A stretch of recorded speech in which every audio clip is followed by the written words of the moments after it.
Selamat pagi Bapak Ibu Saudara yang dikasihi Tuhan. Selamat berjumpa kembali dalam ibadah kita pada pagi hari ini. Kita bersyukur bahwa Tuhan itu selalu baik, memperhatikan, memelihara kita semua hari lepas hari. Untuk itu mari siapkan hati kita menyembah Tuhan. Mari kita berdoa, kita mohon pertolongan. Bapa di surga, Bapa yang kami sembah dalam nama Kristus Yesus. Kami bersyukur pada pagi hari ini atas kesempatan yang diberikan oleh kami kepada seluruh umat-Mu Tuhan siap sedia menyembah dan memuliakan nama-Mu.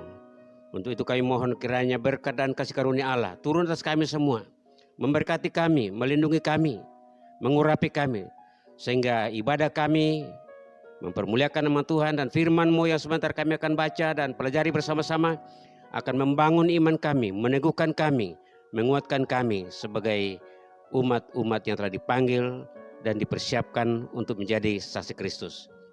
Itu sebabnya kami serahkan ibadah kami dari awal sampai akhirnya jadi dalam nama Allah Bapa, Putra dan Roh Kudus. Segala kemuliaan hanya bagi Bapa di surga. Amin.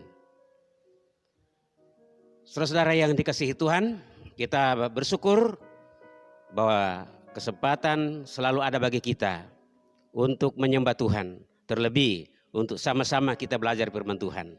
Mari buka Alkitab kita masing-masing. Yang kita masih belajar dari Kisah Rasul pasal 3 ayat 1 sampai 10. Kisah Para Rasul pasal 3 ayat 1 sampai ayat yang ke-10. Perhatikan, saya akan baca demikian. Pada suatu hari menjelang waktu sembahyang, yaitu pukul 3 petang, naiklah Petrus dan Yohanes ke bait Allah. Di situ ada seorang laki-laki yang lumpuh sejak lahirnya, sehingga ia harus diusung. Tiap-tiap hari orang itu diletakkan dekat pintu gerbang bait Allah, yang bernama Gerbang Indah, untuk meminta sedekah kepada orang yang masuk ke dalam bait Allah. Ketika orang itu melihat bahwa Petrus dan Yohanes hendak masuk ke bait Allah, ia meminta sedekah. Mereka menatap dia dan Petrus berkata, "Lihatlah kepada kami." Lalu orang itu menatap mereka dengan harapan akan mendapat sesuatu dari mereka. Tetapi Petrus berkata, "Emas dan perak tidak ada padaku, tetapi apa yang kupunyai, kuberikan kepadamu. Demi nama Yesus Kristus, orang Nazaret itu, berjalanlah." Lalu ia memegang tangan kanan orang itu dan membantu dia berdiri. Seketika itu juga kuatlah kaki dan mata kaki orang itu. Ia melonjak berdiri lalu berjalan kian kemari dan mengikuti mereka ke dalam bait Allah, berjalan dan melompat-lompat serta memuji Allah. Seluruh rakyat itu melihat dia berjalan sambil memuji Allah. Lalu mereka mengenal dia sebagai orang yang biasanya duduk meminta sedekah di gerbang indah bait Allah. Sehingga mereka takjub dan tercengang tentang apa yang telah terjadi padanya. Saudara-saudara yang dikasihi Tuhan, itulah firman Tuhan yang akan menjadi dasar perenungan kita pada pagi ini, saudara-saudara. Pemberian terindah. Pemberian terindah, itulah tema yang akan menjadi perenungan kita pada pagi hari ini.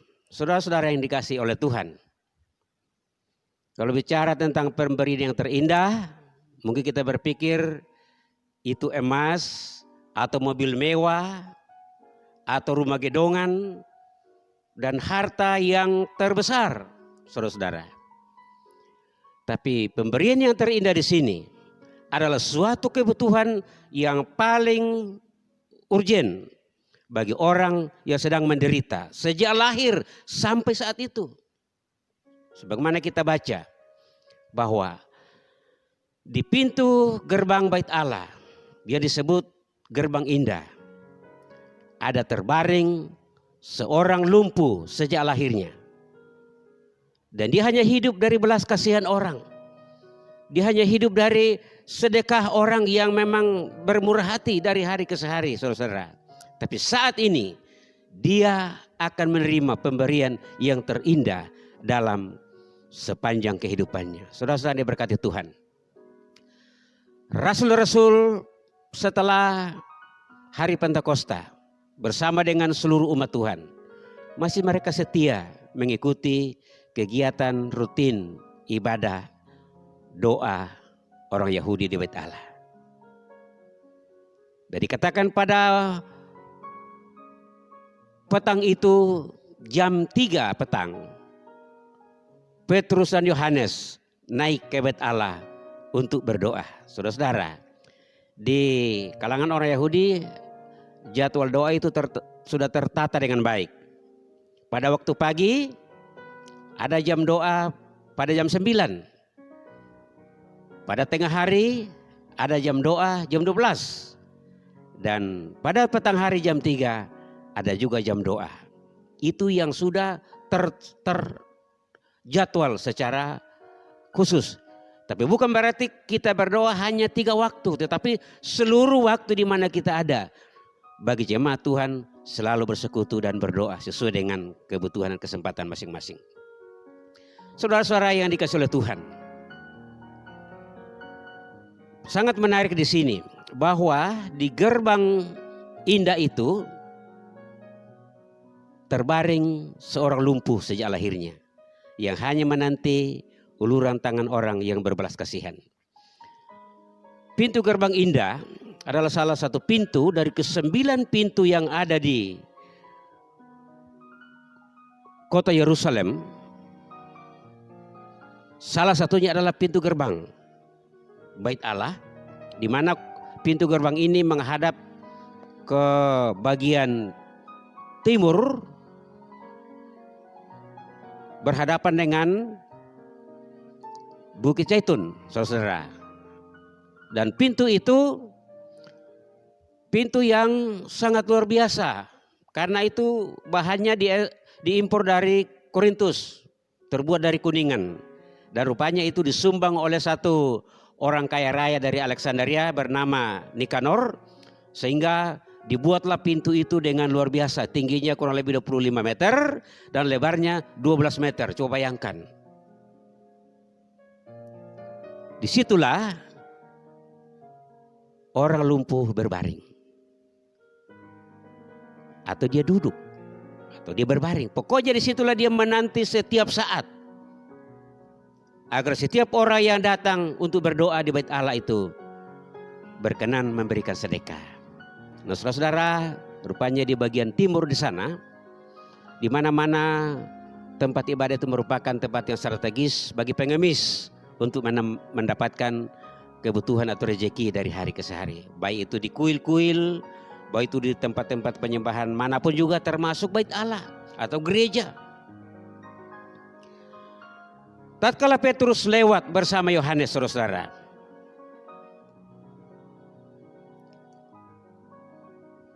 dilihatlah bahwa di situ ada orang yang sedang berbaring atau sedang tidak berdaya, dengan harapan untuk meminta sedekah kepada Petrus dan Yohanes.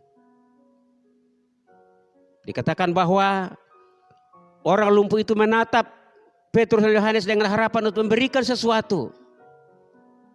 Tapi apa yang terjadi? Petrus menatap dia dengan penuh perhatian dan kasih sayang. Dan orang lumpuh itu berharap, penasaran bahwa saya akan diberikan sesuatu sedekah atau suatu persembahan dari kedua orang ini. Tapi ternyata apa kata Petrus? Petrus berkata, emas dan perak tidak aku punya.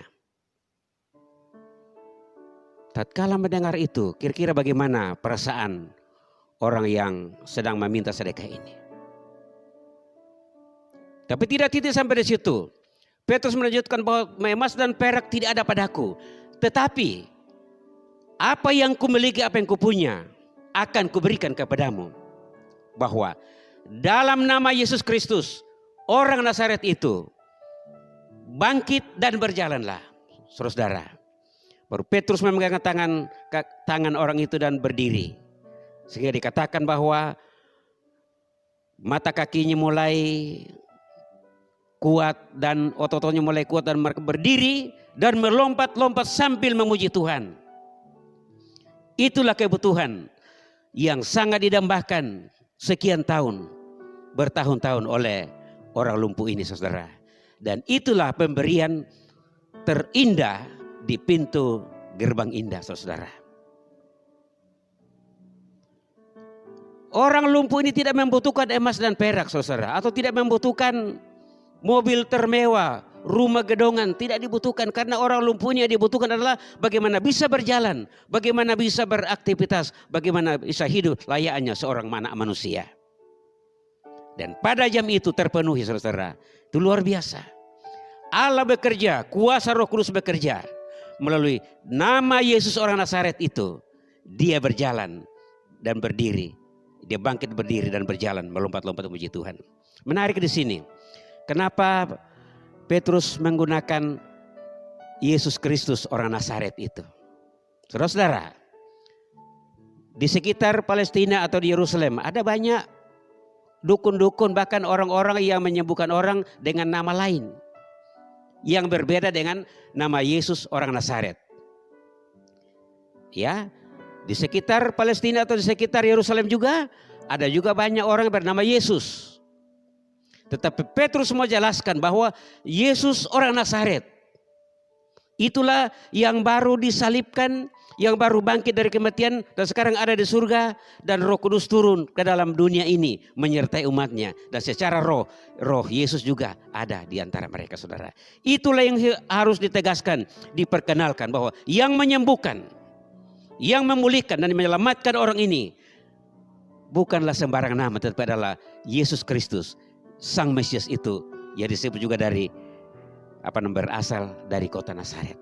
Saudara-saudara yang kekasih dalam Tuhan, peristiwa ini terjadi luar biasa di pintu gerbang Bait Allah. Dan dikatakan setelah terjadi penyembuhan itu, orang lumpuh ini sejak lahir sampai dia tua atau sampai umur berapa tidak pernah menginjakkan kaki dalam Bait Allah. Kenapa? Karena aturan hukum orang Yahudi, orang yang cacat tidak boleh masuk ruang ibadah. Tidak diperkenankan.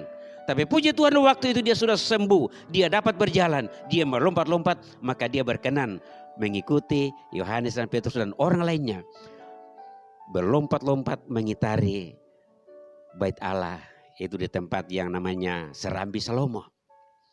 Saudara-saudara yang kasih dalam Tuhan, itu luar biasa.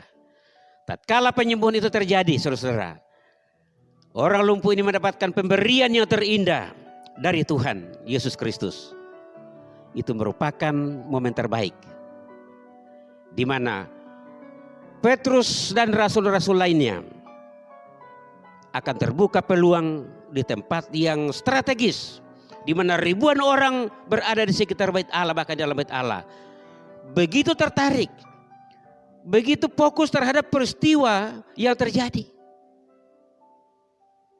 Dan mereka bertanya dalam hati mereka, mereka tercengang, mereka kagum.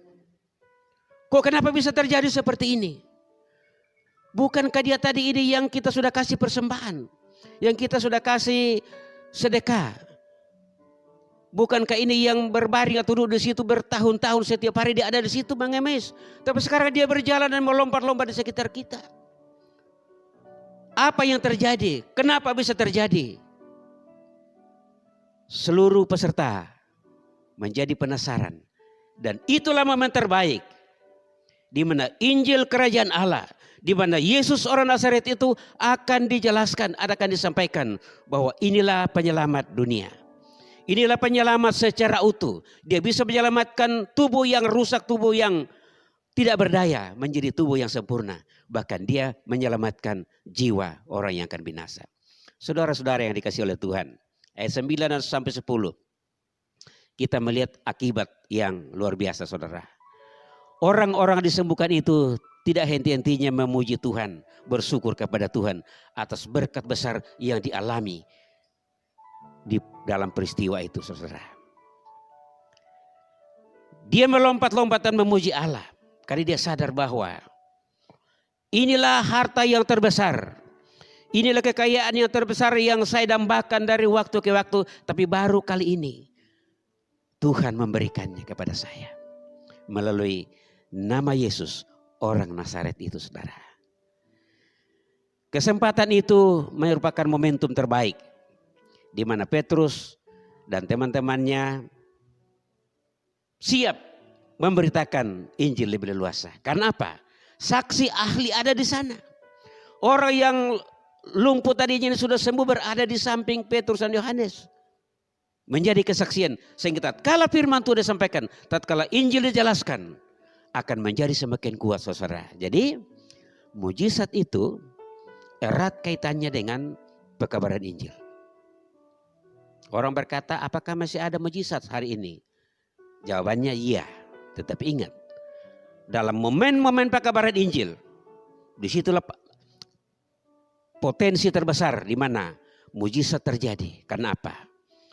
Mujizat itu memperkuat, melengkapi berita Injil yang disampaikan kepada dunia. Sehingga orang percaya dan bertobat, saudara. Saudara-saudara yang dikasihi oleh Tuhan, Bait Allah yang dipenuhi oleh orang pada waktu itu siap menjadi suatu gedung di mana KKR besar akan terjadi. Di mana Tuhan membuka peluang, Tuhan membuka jalan. Bahwa melalui mujizat penyembuhan ini, orang ini disembuhkan. Dan Roh Kudus memakai peristiwa ini untuk menarik perhatian lebih dekat lagi. Sehingga orang-orang yang ada di Bait Allah itu berfokus kepada mujizat ini. Sehingga itulah kesempatan terbaik. Di mana Rasul Petrus akan menjelaskan serinci-rincinya. Siapakah Yesus itu? Siapakah orang Nazaret itu? Bagi orang-orang yang ada di dalam Bait Allah, bahkan orang-orang yang ada di sekitar kota Yerusalem dan sekitarnya, saudara-saudara. Nama Yesus adalah nama yang terindah, yang telah membebaskan, telah menyelamatkan orang yang terkungkung dengan penderitaan, terikat dengan kelemahan, terikat dengan penyakit. Walaupun dia berbaring di pintu Bait Allah, berbaring di pintu rumah ibadah orang-orang saleh. Tapi sekian lama, sekian tahun tidak pernah disentuh oleh kuasa-kuasa atau katakanlah doa-doa yang ada di sana. Tapi hanya dengan nama Yesus orang Nazaret terjadi mujizat itu. Dan kebutuhan yang saya katakan tadi, kebutuhan yang paling urgen bagi orang lumpuh ini telah ditemukan di dalam pekabaran Injil melalui Yesus Kristus itu, saudara. Saudara-saudara yang dikasihi Tuhan. Penderitaan orang lumpuh ini, saudara-saudara, tidak bisa dibandingkan dengan sukacita yang diterima dan dialami pada waktu itu. Di mana Allah memulihkan, di mana kuasa Allah membebaskan orang ini dari penderitaan. Terlebih kuasa Allah membebaskan dia dari dosa dan hukuman dan mempertemukan dia dengan Kristus orang Nazaret itu. Dalam ayat-ayat yang berikutnya kita akan melihat ke depannya atau minggu berikutnya bahwa Petrus menjelaskan bahwa peristiwa ini terjadi bukan karena Rasul, bukan karena Petrus, bukan karena Yohanes, tetapi adalah semata-mata karena kuasa Roh Kudus yang ingin mempertegas bahwa Sang Yesus Juru Selamat dari Nazaret itu sedang ada menjangkau dan mencari orang-orang di sekitar kota Yerusalem, khususnya yang ada di sekitar Bait Allah, supaya mereka diselamatkan, mereka dibebaskan daripada penderitaan yang kekal, yaitu hukuman karena dosa, saudara. Saudara-saudara yang kasih dalam Tuhan, pelajaran penting yang kita lihat di sini bahwa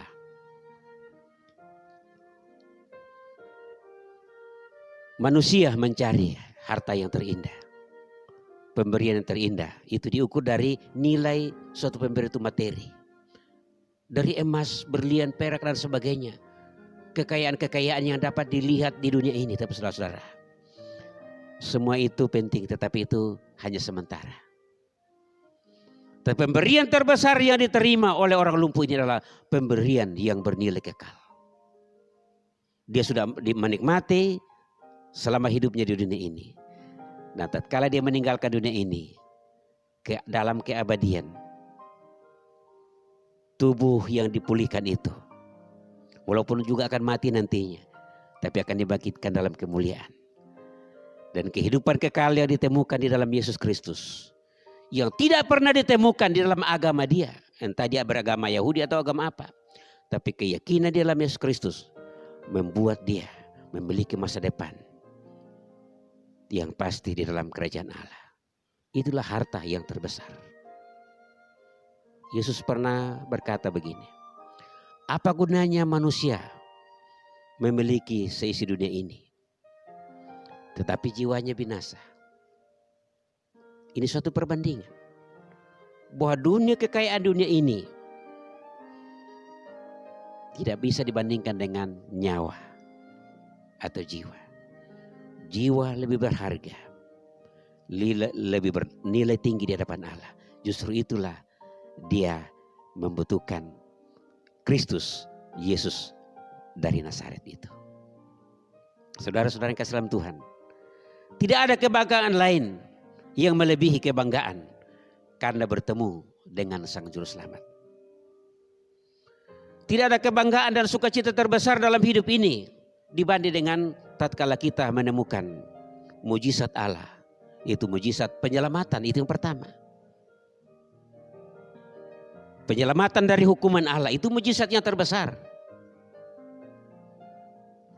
Tapi juga mujizat terbesar tatkala kita disembuhkan, dibebaskan daripada suatu penderitaan secara fisik. Itu juga mujizat, saudara. Karena hanya Kristus yang bisa membuat pemulihan secara sempurna. Para dukun-dukun bisa menyembuhkan. 1-2 hari dia kambuh lagi. Tapi kesembuhan yang dari Kristus, kesembuhan ilahi dalam Yesus Kristus adalah kesembuhan secara total. Dan kesembuhan secara utuh. Dia menyembuhkan secara fisik. Dan dia juga menyembuhkan secara rohani.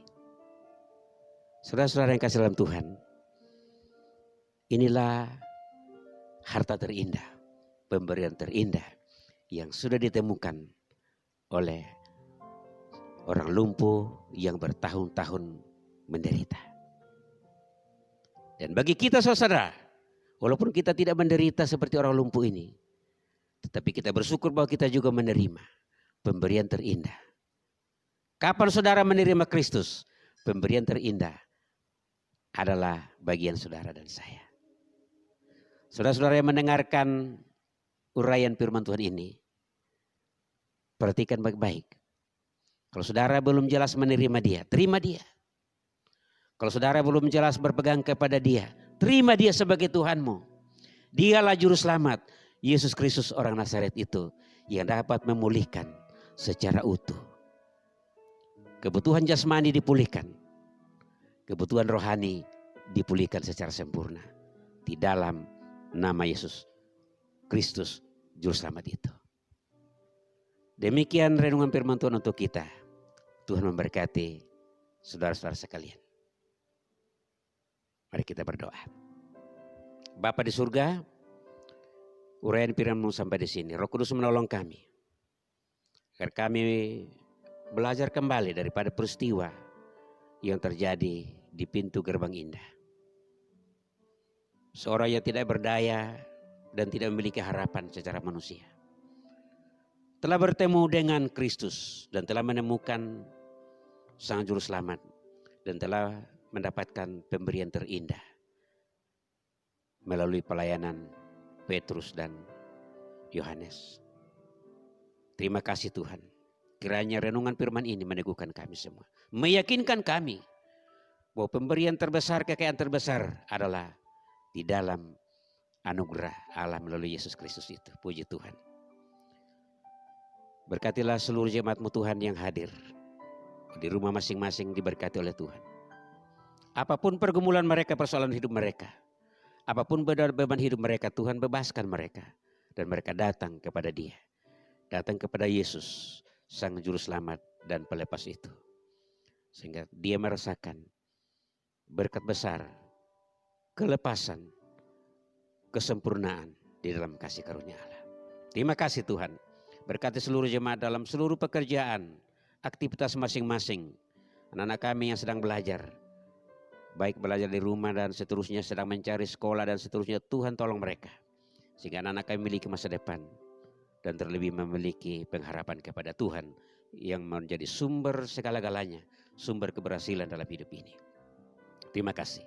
Kami berdoa untuk bangsa dan negara kami, pemerintah kami, presiden dan seluruh kabinetnya. Berkati mereka searah, sepakat melaksanakan tugas dari pusat sampai di daerah. Sehingga penanganan masalah COVID ini akan terselesaikan dengan baik. Dan kelompok-kelompok yang ini merongrong wibawa pemerintah kami, Tuhan hancurkan segala pikiran dan niat jahat mereka. Dan Allah menyertai pemerintah kami. Allah berpihak bagi pemerintah kami yang sah, dapat membimbing mereka pada jalan kehendak-Mu Tuhan. Terima kasih. Terpujilah nama Tuhan. Di dalam nama Yesus Kristus kami mohon berkat-Mu. Kasih karunia dan damai sejahtera dari Allah Bapa kita, Tuhan Yesus Kristus menyertai, Roh Kudus meneguhkan kita semua hari ini sampai Maranatha Kristus datang melantik selesainya. Haleluya. Amin. Saudara-saudara yang dikasihi Tuhan, sampai di sini renungan firman Tuhan bagi kita. Tetap setia, tetap aktif mengikuti aturan-aturan yang ditetapkan oleh pemerintah, sehingga kita saling mengingatkan demi kesehatan, demi kesejahteraan dalam seluruh kehidupan, baik dalam rumah tangga, di tempat kerja dimanapun kita berada, tetap kita jadi saksi, jadi berkat. Sampai jumpa minggu depan. Tuhan memberkati kita. Amin. Hidup ini tiada Allah Tuhan yang seperti Engkau, besar perkasa penuh kemuliaan. Kau yang termanis di dalam hidup ini, ku cinta kau lebih dari segalanya, besar kasih setia